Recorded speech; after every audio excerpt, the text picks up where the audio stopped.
जय श्री श्याम दोस्तों, आस्तिक कहानियों में आपका स्वागत है। देवशयनी एकादशी व्रत की कथा और उसका महत्व। देवशयनी एकादशी का महत्व। ब्रह्म वैवर्त पुराण में देवशयनी एकादशी के विशेष महात्म का वर्णन किया गया है। इस व्रत से प्राणी की समस्त मनोकामनाएं पूर्ण होती हैं।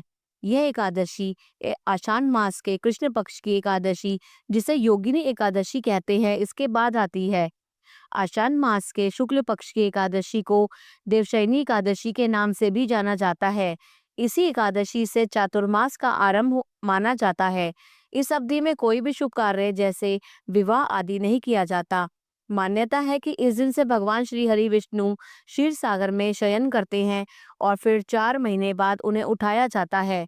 उस दिन को देवोत्थानी एकादशी के नाम से जाना जाता है। इस बीच के अंतराल को ही चातुर्मास कहा गया है। देवशयनी एकादशी को देवशयनी महा एकादशी, थोली एकादशी, तेलुगु में हरि देवशयनी, पद्मनाभा शयनी तथा प्रबोधिनी एकादशी के नाम से भी जाना जाता है। देवशयनी एकादशी व्रत की कथा। धर्मराज युधिष्ठिर ने कहा, हे केशव, आषाढ़ शुक्ल एकादशी का क्या नाम है? इस व्रत के करने की विधि क्या है और किस देवता का पूजन किया जाता है?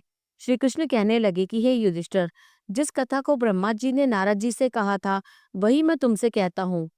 एक बार देवर्षि नारद ने ब्रह्मा जी से इस एकादशी के विषय में जानने की उत्सुकता प्रकट की। तब ब्रह्मा जी ने उन्हें बताया। सतयुग में मंधाता नामक एक चक्रवर्ती सम्राट राज्य करते थे। उनके राज्य में प्रजा बहुत सुखी थी, किंतु भविष्य में क्या हो जाए ये कोई नहीं जानता। अतः वे भी इस बात से अनभिज्ञ थे कि उनके राज्य में शीघ्र ही भयंकर अकाल पड़ने वाला है। उनके राज्य में पूरे 3 वर्ष तक वर्षा न होने के कारण भयंकर अकाल पड़ा। इस अकाल से चारों ओर त्राही त्राही मच गई। धर्म पक्ष के यज्ञ, हवन, पिंडदान, कथा, व्रत आदि में कमी हो गई। जब मुसीबत पड़ी हो तो धार्मिक कार्यों में प्राणी की रुचि कहाँ रह जाती है। प्रजा ने राजा के पास जाकर अपनी वेदना की दुहाई दी।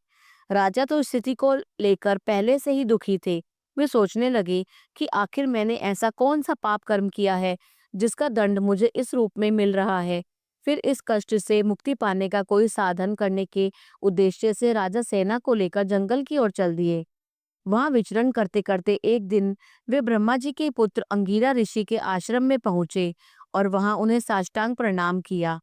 ऋषिवर ने आशीर्वाद दिया और कुशल क्षेम पूछा। फिर जंगल में विचरने व अपने आश्रम में आने का प्रयोजन जानना चाहा। तब राजा ने हाथ जोड़कर कहा, महात्मन, सभी प्रकार से धर्म का पालन करता हुआ भी मैं अपने राज्य में दुर्भिक्ष का दृश्य देख रहा हूँ। आखिर किस कारण से ऐसा हो रहा है? कृपया करके इसका समाधान करें।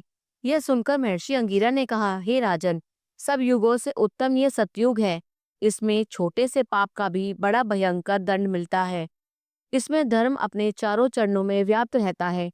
ब्राह्मण के अतिरिक्त किसी अन्य जाति को तप करने का अधिकार नहीं है, जबकि आपके राज्य में एक शूद्र तपस्या कर रहा है। यही कारण है कि आपके राज्य में वर्षा नहीं हो रही है। जब तक वह काल को प्राप्त नहीं होगा, तब तक यह दुर्भिक्ष शांत नहीं होगा। दुर्भिक्ष की शांति उसे मारने से ही संभव है। किंतु राजा का हृदय एक निरपराध शूद्र तपस्वी को शमन करने को तैयार न हुआ। उन्होंने कहा, हे देव, मैं उसे निरपराध को मार दूं, यह बात मेरा मन स्वीकार नहीं कर रहा। कृपया करके आप कोई और उपाय बताएं।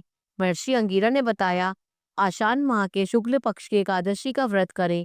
इस व्रत के प्रभाव से अवश्य ही वर्षा होगी। राजा अपने राज्य की राजधानी लौट आए और चारों वर्णों सहित पद्मा एकादशी का विधि पूर्वक व्रत किया। व्रत के प्रभाव से उनके राज्य में मूसलाधार वर्षा हुई और पूरा राज्य धन धान्य से परिपूर्ण हो गया।